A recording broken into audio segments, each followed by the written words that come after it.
नमस्कार, मैं अशोक कुमार पांडे और स्वागत है आपका टीसीएच पर। कल जिस तरह का हमला ईरान ने इजराइल के ऊपर किया है और जिस तरह यूएई में अमेरिकी सैनिकों को मारा है, उसने सारी दुनिया में एक तरह से तहलका मचाया हुआ है। हर जगह सवाल यह पूछा जा रहा है कि आखिर इस जंग में हो क्या रहा है। मजेदार बात यह है कि जिस समय ट्रंप व्हाइट हाउस में खड़ा होकर बोल रहा था कि ईरान की मिसाइल पावर हमने पूरी तरह से खत्म कर दी, ठीक उसी वक्त ईरान इजराइल के ऊपर न केवल अटैक कर रहा था बल्कि यूएई के ऊपर भी अटैक कर रहा था।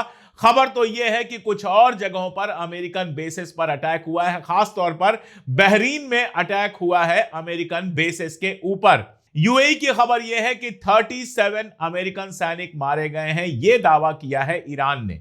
और सिर्फ ईरान यह दावा नहीं कर रहा है, एक मैगजीन है द इंटरसेप्ट, वार मामलों पे काफी इंपॉर्टेंट मानी जाती है। द इंटरसेप्ट में एक आर्टिकल आया है और वो आर्टिकल लिखा है निक टर्स ने। और निक टर्स ये बता रहे हैं कि यहां कैजुअलिटी कवर अप किया जा रहा है, यानी जो मारे गए अमेरिकी सैनिक हैं उनके जो नंबर्स हैं वो घटा कर बताया जा रहा है। पुराना डेटा भेजा जा रहा है, नया डेटा नहीं भेजा जा रहा है। और इस आर्टिकल को जब आप पढ़ते हैं तो यह बात समझ में आती है कि ट्रंप कितनी भी बड़ी बड़ी बातें कर रहा हो, ट्रंप कैसे भी दावे कर रहा हो, असलियत यह है कि बिना ईरानी जमीन पर उतरे ही उसके ढेरों सैनिक मारे गए हैं और इन सैनिकों का नंबर अमेरिका में बताया नहीं जा रहा है। ठीक वैसे ही जैसे इजराइल में कितने लोग मारे गए हैं, यह बात दुनिया को बताई नहीं जा रही है।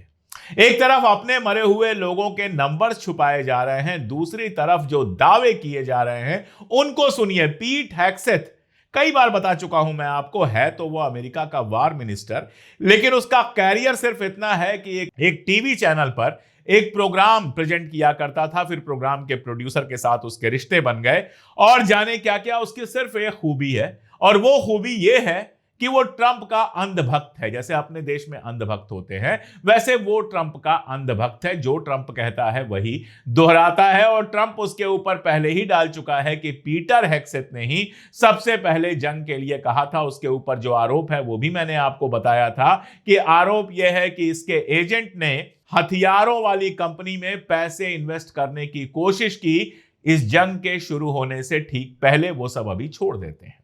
पीटर हेग्सेथ का एक बयान आता है जो दरअसल ट्रंप के बयान को दोहरा रहा है। ट्विटर पर लिखता है पीटर हेग्सेथ स्टोन एज के बारे में, वेलकम टू स्टोन एज, यानी कहना यह चाहते हैं कि ईरान जो है वो उस जमाने में पहुंच गया जब दुनिया पत्थरों से चला करती थी, पत्थरों के हथियार होते थे, पत्थरों से आग सुलगाई जाती थी। यानी ईरान में जितना कुछ बना था वो सब हमने खत्म कर दिया। ईरान पूरी तरह से तबाह बर्बाद हो गया। ना अब उसके पास साइंस बची है, ना बिजली बची है, ना तेल बचा है, ना ये है ना वो है। मतलब तो यही हुआ। हालांकि स्टोन एज के बारे में देखा जाए तो जिस तरह से वहशी उस दौर के इंसान हुआ करते थे, हालांकि आज से बहुत बेहतर थे, इन सबों से बहुत बेहतर थे, लेकिन जैसे वो हुआ करते थे जो दिन रात खाने की तलाश में रहते थे और जिनको सिर्फ अपनी बॉडी से मतलब था, जिनकी कोई नैतिकता नहीं थी, जिनकी कोई भी आप कह सकते हैं ट्रेनिंग नहीं हुई थी, वैसा अगर देखा जाए तो पीटर हेग्सेथ के लिए ज्यादा बेहतर है, इसके जैसे लोगों के लिए ज्यादा बेहतर है, जिनके पास ना तो तमीज है और ना ही और कुछ। इसलिए मैंने उसको रिट्वीट करके यही लिखा था कि भाई स्टोन युग लायक तो तुम लोग हो, वहीं रहो, बेहतर है जल्दी वहां पहुंच जाओ। खैर वो बात छोड़ देते हैं। तो क्या ईरान स्टोन एज में पहुंच गया है? ईरान में इतना नुकसान हो गया है? एक वीडियो मैं देख रहा था, वो वीडियो आपको भी दिखाता हूं। तेहरान की सड़कें हैं और उन पर एक खातून चली जा रही हैं, हाथ में कुछ खाने का उन्होंने लिया हुआ है और जो बिल्लियां सड़क पर हैं उन बिल्लियों को वो खिला रही हैं।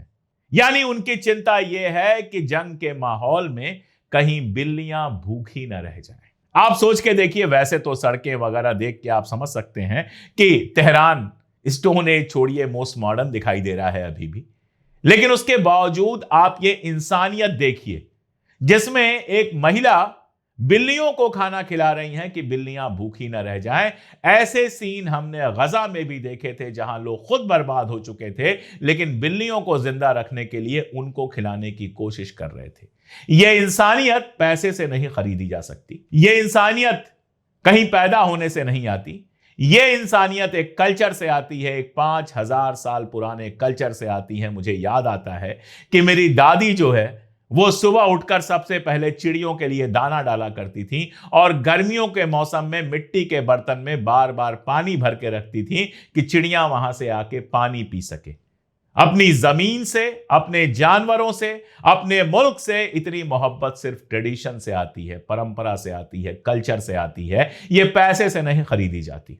और भी बहुत सारे सीन ईरान में दिखे हैं। एक बच्चा दिखा जो हाथ पांव से मजबूर है, लेकिन एक जूस वाले के साथ काम कर रहा है, जूस लगातार निकाल रहा है, उसकी मदद कर रहा है ताकि जो सैनिक हैं उनको जूस पिलाया जा सके। कितने ऐसे सीन, कितनी औरतें जो पूरी पूरी रात सड़कों पर रहती हैं और सुबह जाकर अपना काम करती हैं, दफ्तरों के अंदर भी और घरों के अंदर भी। यह आपको स्टोन एज दिखाई दे रहा है अगर, तो आपकी आंखों की दिक्कत बहुत ज्यादा बढ़ गई है और उसको डॉक्टर की जरूरत नहीं है, वो ईरान की मिसाइलों की रोशनी में शायद ठीक हो जाए। पीटर हेग्सेथ या फिर मार्क रूबियो या फिर ट्रंप इजराइल आकर कुछ दिन रहें तो शायद उनके समझ में आ जाए कि असल में हालात क्या हैं। हालात यह हैं कि आयरन डोम खत्म हो चुका है, आयरन डोम की मिसाइलें खत्म हो चुकी हैं और अब इजराइल अमेरिका से कह रहा है कि आयरन डोम को रिचार्ज करने के लिए हमें पैसा दो। मतलब आप ईरान से लड़ने चले थे, अमेरिका के मदद के बिना आप 5 दिन नहीं लड़ सकते और अब आप अमेरिका से पैसा मांग रहे हैं कि आयरन डोम के लिए पैसा दो। एक अमेरिकी सेनेटर हैं अलेक्जेंड्रिया डिकारियो कार्तेज, उन्होंने बयान दिया है, ट्विटर पर बयान दिया है कि मैं सीनेट के अंदर वोट करूंगी कि एक पैसा इजराइल को ना दिया जाए। अमेरिकी जनता का पैसा इजराइल को क्यों दिया जा रहा है। और इसके आगे ट्रंप का एक बयान देखिए। ट्रंप यह कहता है कि अमेरिका में जो लोग हैं उनके मेडिकेयर का, एजुकेशन का और बाकी सबका खर्चा हम नहीं दे सकते क्योंकि हमको जंग पे खर्चा करना है, हमको नेशनल सिक्योरिटी पे खर्च करना है। मैं बार बार यही कहता हूं कि अमेरिकी लोगों के हक का पैसा उठा उठा के इजराइल को दिया जा रहा है, उसके बावजूद इजराइल नहीं लड़ पा रहा। आयरन डोम खत्म हो गया, ईरान जहां चाह रहा है वहां मार रहा है और वहां का आर्मी का चीफ कह रहा है कि अब तो हमारे पास सैनिक नहीं बच रहे हैं, अगर और सैनिक हमें नहीं मिले तो हम लंबी लड़ाई नहीं लड़ पाएंगे। ये हालत है इजराइल की और दावा किया जा रहा है कि तबाह ईरान हुआ है। असल में ईरान वाली जंग का असर बहुत गहरा हुआ है पूरे इलाके में, मैं पहले दिन से कह रहा हूं। और अब तो ट्रंप के बयान के बाद यह क्लियर है कि जमीन पर लड़ाई हो या आसमान की ही चलती रहे, लेकिन यह लड़ाई जल्दी खत्म नहीं होने वाली है। इसका असर यह होगा, कहीं ऐसा ना हो कि कई सारे अरब मुल्कों में बहुत बड़ा बदलाव देखने को मिले। जैसे सीरिया से असद को हटाया गया, जाने के लिए मजबूर किया गया और वहां पर अलशरा को बिठा दिया गया जो पूरी तरह से इजराइल और अमेरिका का पिट्ठू है। अब सीरिया के अंदर जिस तरह के बवाल देखने को मिले हैं पिछले 2 दिनों में, हमा हो या बाकी सारी जगह हो, जिस तरह के जुलूस निकल रहे हैं, जिस तरह से इजराइल के खिलाफ बयान आ रहे हैं, वहां के कबीलों के जो आप कह सकते हैं लीडर्स हैं, उनके जो बयान आ रहे हैं, जिस तरह की भीड़ निकल रही है, उनके हाथों में हथियार हैं, वो बयान दे रहे हैं कि इजराइल पर सिर्फ ईरान से बम नहीं गिरेगा, हम भी मिसाइल गिराएंगे, हम भी बम गिराएंगे। वो ये बता रहा है कि सारे तमाशे के बावजूद सीरिया के अंदर अभी भी जोलानी का विरोध करने वाले, जोलानी की मुखालिफत करने वालों के नंबर्स काफी हैं। ये बवाल शुरू क्यों हुआ? एक नियम बनाया गया, एक कानून पास हुआ इजराइल की कनेसेट में, संसद में, जिसमें फलस्तीनियों को सीधे फांसी देने की बात है। फलस्तीनी जो गिरफ्तार हैं, बिना ड्यू लीगल कोर्स चलाए, बिना कानूनी जरूरियात को पूरा किए, सीधे उनको फांसी देने की बात के लिए एक नियम बना। और उस नियम के बनने के बाद आपने देखा कि वहां के मिनिस्टर शराब पीते हुए और उसको सेलिब्रेट करते हुए दिखाई दिए। ये स्टोन एज है, ये पत्थर वाला जमाना है जहां सीने के अंदर दिल नहीं है, जहां बिना किसी कानून के फांसी दी जा रही है। ये कबीले का रूल है। इसके पास होने के बाद से सीरिया के अंदर गुस्सा बहुत ज्यादा बढ़ गया है। सीरिया का यह कहना है कि अगर यह कानून सीरिया का नहीं, सीरिया के बहुत सारे लोगों का, अलशरा तो, जोलानी तो बिल्कुल चुप है, वो तो कुछ नहीं बोलेगा, लेकिन सीरिया का एक हिस्सा इसको लेकर सड़कों पर लगातार उतरा हुआ है और उसका कहना है कि अगर इजराइल ने यह रूल वापस नहीं लिया तो हम इजराइल के ऊपर हमला करेंगे। फलस्तीन के अंदर भी, गजा के अंदर भी इसके खिलाफ जुलूस निकले हैं। ईरान ने भी इसके खिलाफ बयान दिया है और भी लोग बोल रहे हैं। हालांकि बड़ी दुनिया चुप है, जो अपने आप को सबसे शरीफ कहते हैं वो चुप है।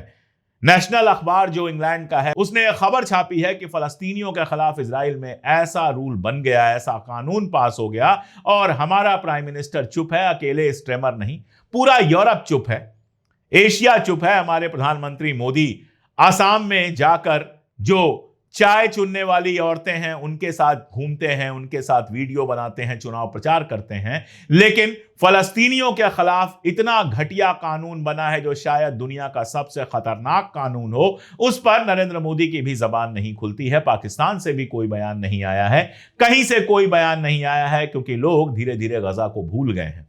लोग भूल गए हैं कि आज भी गजा पर बम गिर रहे हैं, लोग भूल गए हैं कि आज भी गजा वाले किन हालात में रह रहे हैं। कल एक खबर आई थी और कुछ वीडियोस आए थे जिनको देखकर किसी भी इंसान का सीना फट जाएगा। जिस समय गजा में लगातार अस्पतालों पे बमबारी चल रही थी, कई सारे जो तुरंत के जन्मे हुए बच्चे थे, उन बच्चों को वहां से हटा दिया गया था, इजिप्ट भेज दिया गया था ताकि उनके ऊपर बम ना गिरे, वो बच सके, अपनी माओं से अलग कर दिया गया था ताकि जिंदा रहें।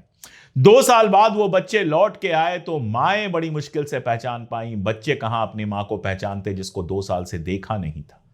आप सोच सकते हैं, पैदा होते ही बच्चों को अलग कर दिया गया कि बच्चों की जान बच सके, बच्चों को इलाज मिल सके, और 2 साल तक माएं अपने बच्चों को देख नहीं पाई। 2 साल बाद देखकर किस तरह पहचाना, और उसके बाद जो रोई हैं, जो दर्द दिखा है, वो सारी दुनिया को नहीं दिखता। गजा का दर्द सारे लोग भूल चुके हैं। ईरान का वार चूंकि चल रहा है तो ईरान के वार पर हम सब बात कर रहे हैं, लेकिन गजा में अभी भी वही सारा कुछ जारी है, हम भूल चुके हैं। और उन्हीं गजा और फलस्तीन के लोगों के खिलाफ इजराइल की कनेसेट में जो नया कानून बना है उसके खिलाफ सीरिया में हम लगातार प्रदर्शन देख रहे हैं। अब आप देखिए, ये जो प्रदर्शन है ये दिख भले रहे हैं आपको सिर्फ गजा वाले मुद्दे पे, एक कोई मुद्दा होता है जिस पर लोग जमीन पर उतर जाते हैं, लेकिन ये सारे ईरान के समर्थन में भी बात कर रहे हैं और ये सारे अल शरा के खिलाफ दिखाई दे रहे हैं। मैं ये नहीं कह रहा कल सरकार बदल जाएगी, इतना जल्दीबाजी में मैं कोई बात नहीं करता, लेकिन ये गुस्से जो अलग अलग जगहों पर दिखाई दे रहे हैं, चाहे बहरीन में दिखाई दे, चाहे सीरिया में दिखाई दे, या लेबनान में हमने जिस तरह से देखा कि वहां के क्रिश्चियंस ने कहा कि हम हिजबुल्लाह के साथ हैं, ये जो अलग अलग जगह दिखाई दे रहे हैं, ये शायद ट्रंप ने सोचा भी नहीं था। ट्रंप तो इस कल्पना में बैठे थे कि ईरान में गुस्सा दिखाई देगा, ईरान में लोग सड़कों पर दिखाई देंगे और सरकार बदल जाएगी, लेकिन लोग दिखाई दे रहे हैं सीरिया में, लोग दिखाई दे रहे हैं बहरीन में, हो सकता है कुछ और जगहों पर लोग आए हों जिनकी खबर अभी तक हमारे पास नहीं पहुंच पाई है। और यकीन जानिए, अगर ये जंग लंबी चलती है तो अरब में कई सारे तख्त और ताज उछल सकते हैं। क्या होगा वो तो आगे देखा जाएगा, लेकिन अभी फिलहाल ये सारी चीजें दिखाई दे रही हैं। रहा सवाल स्ट्रेट ऑफ होर्मुज का, तो अब हाल यह है कि ट्रंप अक्सर स्ट्रेट ऑफ होर्मुज का नाम नहीं ले रहे हैं। जब नाम ले रहे हैं तो बेहद चिढ़ के ले रहे हैं, जैसे उन्होंने कहा कि अगर स्ट्रेट ऑफ होर्मुज को खुलवाने में यूरोप के मुल्कों ने हमारी मदद नहीं की तो हम यूक्रेन को मदद भेजना बंद कर देंगे। वो तो आपको ऐसे भी बंद करना पड़ेगा, आपके पास पैसे ही नहीं बचे हैं, 5 बिलियन पहले ही खर्च हो चुके हैं, आपके इंटरसेप्टर्स खाली पड़े हुए हैं, आपके मिडिल ईस्ट के बेस खत्म हो चुके हैं, आप तो दूसरी जगहों से हथियार लेकर मिडिल ईस्ट में आ रहे हैं, तो यूक्रेन को तो अब क्या ही मदद भेजेंगे। लेकिन ये चिढ़, ये गुस्सा, ये फ्रस्ट्रेशन है जो बार बार यूरोपीय नेताओं के खिलाफ निकल रहा है, क्योंकि यूरोपीय जो लीडर्स हैं वो इनके साथ आने को तैयार नहीं। जैसे कल आप देखिए कोई आदमी कितना गिर सकता है, ट्रंप के गिरने की तो कोई सीमा ही नहीं है। मैक्रोन का वो मजाक उड़ाता है, उसके गले का ऑपरेशन हुआ है मैक्रोन का, उसका मजाक उड़ाता है, कहता है उसकी बीवी उसके साथ बहुत खराब व्यवहार करती है। ये सब बातें वर्ल्ड लीडर्स बोलते हैं। शराब खानों में जो बात की जाती है, चंडू खानों में जो बात की जाती है, वो व्हाइट हाउस में स्टेज से ट्रंप बोलता है। ये हालत उसकी कर दी है ईरान ने। वैसे तो वो वैसे भी बदतमीज है, लेकिन ईरान के चक्कर में ऐसा लगता है कि उसका दिमागी तवाजुन जो है वो पूरी तरह से बिगड़ चुका है। लेकिन बावजूद उसके यूरोप के नेता उसकी सुनने को तैयार नहीं है। इटली अपना बेस नहीं दे रहा है, पोलैंड ने कह दिया कि हम आपको मिसाइलें नहीं देंगे, पैट्रियट मिसाइलें हम आपको नहीं देंगे, फ्रांस कह रहा है हम इस जंग में नहीं शामिल होंगे, इंग्लैंड कह रहा है हम इस जंग में नहीं शामिल होंगे, कनाडा कह रहा है हम इस जंग में नहीं शामिल होंगे। और वो गुस्सा उसका बार बार निकल रहा है। कभी कहता है कि मुझे स्ट्रेट ऑफ होर्मुज खुलवाने की जरूरत नहीं है, जिसको जरूरत है वो जाए खुलवा ले, इंग्लैंड खुलवा ले, फला खुलवा ले, ढिमका खुलवा ले। कुल मिलाजुलाकर मामला यह है कि स्ट्रेट ऑफ होर्मुज पर तो वो बुरी तरह से फंसा हुआ है। कभी कहता है कि स्ट्रेट ऑफ होर्मुज नहीं खुला तो हम जंग तेज कर देंगे, कभी स्ट्रेट ऑफ होर्मुज का नाम ही नहीं लेता है। तो स्ट्रेट ऑफ होर्मुज गले की ऐसी हड्डी बन चुकी है जो ना निगली जा रही है और ना ही उगली जा रही है। ईरान का जहां तक सवाल है स्ट्रेट ऑफ हॉर्मुज पे, उसने अपना क्लियर बयान दिया है और बहुत साफ स्टैंड दिया है। वो पूरा एक लीगल प्रोसीजर तैयार कर रहा है स्ट्रेट ऑफ हॉर्मुज के लिए। अभी तक कहा जा रहा था कि अगर स्वेज नहर के ऊपर इजिप्ट का कब्जा है या इजिप्ट टाल वसूलता है तो इसलिए कि स्वेज नहर उसकी सीमा में आती है, उसकी बाउंड्रीज के अंदर आती है। स्ट्रेट ऑफ हॉर्मुज ईरान की बाउंड्री के अंदर नहीं आता। अब ईरान का दावा है, और सही दावा है, कि स्ट्रेट ऑफ हॉर्मुज दो मुल्कों के टेरिटोरियल वाटर में आता है, ओमान और ईरान। ओमान और ईरान के बीच में स्ट्रेट हॉर्मुज है, और स्ट्रेट ऑफ हॉर्मुज का जो इलाका है 21 माइल का, वो ओमान और ईरान की मिल्कियत का इलाका है। अभी तक हमारी शराफत थी कि हम आपको ऐसे ही जाने दे रहे थे। अब एक पूरा लीगल स्ट्रक्चर बन रहा है जिसमें ओमान भी शामिल होगा। कभी उस स्ट्रक्चर पर डिटेल में बात कर लूंगा, लेकिन मोटा मामला यह है कि ईरान का कहना है कि स्ट्रेट ऑफ हॉर्मुज पर हमारा और ओमान का मिला जुला कब्जा होगा। वहां से टॉल वसूला जाएगा, रूल्स बनाए जाएंगे कि कौन जा सकता है और कौन नहीं जा सकता है, और जो जा सकता है उससे कितना टॉल वसूलना है, वो टॉल ओमान और ईरान के बीच में बटेगा। यानी स्ट्रेट ऑफ हॉर्मुज जो अभी तक इस जंग के पहले खुला हुआ था, वो अब खुला नहीं रहेगा। ये ईरान ने क्लियर कर दिया है। और ये तो क्लियर है ही कि तमाम कोशिशों के बावजूद स्ट्रेट ऑफ हॉर्मुज को खुलवाना अमेरिका के लिए पॉसिबल तो नहीं है। बीच में खबर यह आई कि यूएई स्ट्रेट ऑफ हॉर्मुज को खुलवाने के लिए जो टीम बन रही है उसका हिस्सा होगा, जो ग्रुप बन रहा है। एक तो कौन सा ग्रुप बन रहा है किसी को नहीं पता, कोई तैयारी नहीं है, तो ग्रुप कहां से बन रहा है। दूसरा, यूएई ने अब बिल्कुल साफ कर दिया है कि हम इस खेल में नहीं शामिल हैं। स्ट्रेट ऑफ हॉर्मुज को खुलवाने के लिए किसी भी पहलकदमी में हम शामिल नहीं हैं, यानी खुद को उसने पीछे खींच लिया है। एक और उसका बयान आया है, ईरानी जो यूएई में रह रहे हैं उनको निकाला जा रहा है। कहा है यूएई ने कि जिनके पास गोल्डन वीजा है, जिनके पास वीजा है, उनको हम नहीं निकाल रहे हैं। ईरानी लोग भी हमारी सोसाइटी का, हमारे मुल्क का हिस्सा है। यानी कहीं हो सकता है कि अंदर अंदर कुछ ऐसा चल रहा हो जिससे चीजें सॉफ्ट हो रही हो। जानता है अच्छी तरह से ईरान की असली दुश्मन सिर्फ और सिर्फ इजराइल है, बाकी सब तो बहाने हैं। असली लड़ाई इजराइल और अमेरिका के साथ है। हालांकि उसने काफी बमबारी की है, अमेरिकी इलाकों पर भी बमबारी की है, तेल के अड्डों पर भी बमबारी की है। अगर बमबारियां हम गिनने चले तो 2500 के आसपास यूएई पे बमबारी हो चुकी है, कतर पे 250 के आसपास, सऊदी में 366, कुवैत में 450, बहरीन में 584। तो काफी बमबारमेंट, काफी मिसाइलें गिरी हैं। लेकिन उसके बावजूद भी मुझे लगता है कि आने वाले टाइम में ईरान स्ट्रेट ऑफ हॉर्मुज का जो भी रूल बनाएगा उसमें मिडिल ईस्ट की कंट्रीज के लिए अच्छी खासी छूट रखेगा। कुछ मुल्कों को भेजे जाने वाले तेल वगैरह पर वो लगा सकता है टाल, बाकी वो फ्री ही रखना चाहेगा, उनको अपना दोस्त बनाकर ही रखना चाहेगा, लॉन्ग टर्म में चीजें ठीक करना चाहेगा। फिलहाल तो ये पक्की बात है कि स्ट्रेट ऑफ हॉर्मुज पर वो अपना कंट्रोल नहीं छोड़ने वाला है। कल जो साउथ अफ्रीका में ईरान की एम्बेसी है उसने एक ट्वीट किया, और उस ट्वीट का मतलब ये था, उस ट्वीट का मानी ये था कि अब स्ट्रेट ऑफ हॉर्मुज में वही होगा जो ओमान और ईरान चाहेंगे। उसको रिट्वीट करते हुए, कोट रिट्वीट करते हुए, ईरान की भारत में जो एम्बेसी है उसने लिखा कि जो हमारे हिंदुस्तानी दोस्त हैं उनको परेशान होने की जरूरत नहीं है। इसका मतलब यह होता है कि हिंदुस्तान को भी स्ट्रेट ऑफ हॉर्मुज से आने की छूट मिलेगी। जाहिर है हिंदुस्तानी लोगों ने जिस कदर की मोहब्बत दिखाई है ईरान के साथ, सरकार की बात मैं नहीं कर रहा, लेकिन हिंदुस्तानी आवाम ने जिस तरह की मोहब्बत दिखाई है, ईरान ये चीज जानता है कि सरकार तो आती जाती रहती है, अवाम हमेशा रहती है, और अवाम चाहे वो हिंदू हो, मुसलमान हो, सिख हो, वो पूरी तरह से ईरान के साथ जाकर खड़ी है। आपको एक मजेदार वाकया बताता हूं। सचिन पायलट केरल में प्रचार कर रहे हैं, और केरल में प्रचार करते समय उन्होंने एक फोटो पोस्ट की जिसमें वो एक ईरानी चाय वाले के साथ खड़े हैं। ईरानी चाय वहां पर मिल रही है। आप जानते हैं केरला में अच्छी खासी ईरानी चाय मिलती है। हैदराबाद में आप जाएंगे तो दम वाली ईरानी चाय मिलती है। मुंबई में भी ईरानी चाय अच्छी मिलती है, अब का मुझे नहीं पता, लेकिन एक जमाने में लखनऊ में भी ईरानी चाय बहुत अच्छी मिला करती थी। तो ईरानी चाय के शौकीन हिंदुस्तान में पहले से हैं। उन्होंने ये फोटो लगाकर लिखा कि ट्रंप को शायद अच्छा नहीं लगेगा।